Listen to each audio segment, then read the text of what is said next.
Бәріңізге қайырлы күн. Бүгін сіздермен өте дәмді әрі әдемі болып шығатын печеньелердің рецептімен бөлісетін боламын. Міндетті түрде видеоның соңына дейін қарап, каналға тіркеліп, жанында қоңырау белгісін баса кетіңіз. Біз ең алдымен 300 грамм ұнымызға 1 шай қасық қопсытқышымызды салып араластырып алатын боламыз.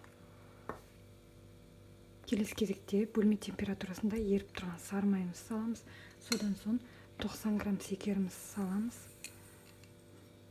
Және де шым тұз, 1 шай қасық ванилиямызды салып миксерлейтін боламыз.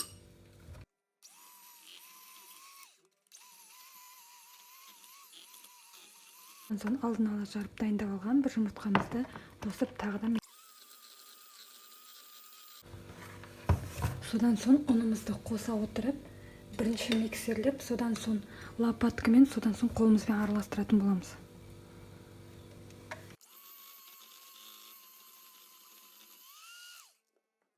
Және де лопаткамен араластырып аламыз.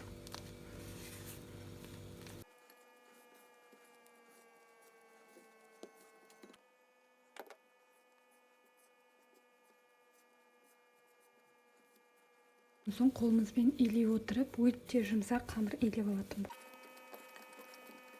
Келесі кезекте жұмсақ етіп, елеп дайындап алған қамырымызды 2 бөлікке бөліп, пищевой пленкаға орайтын боламыз. Содан соң холодильникте жарты сағаттай көлемде салқындатуға қалдыратын боламыз.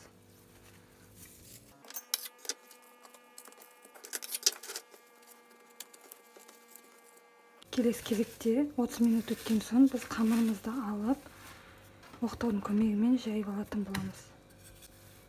Тым жіңішке қылудың қажеті жоқ.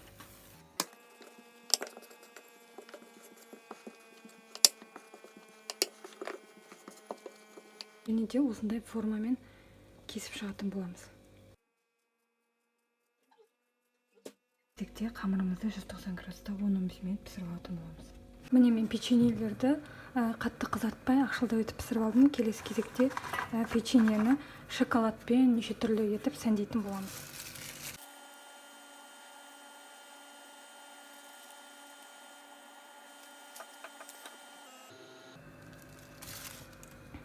Және де бетіне кокосовый стручка сепсеңіздер болады.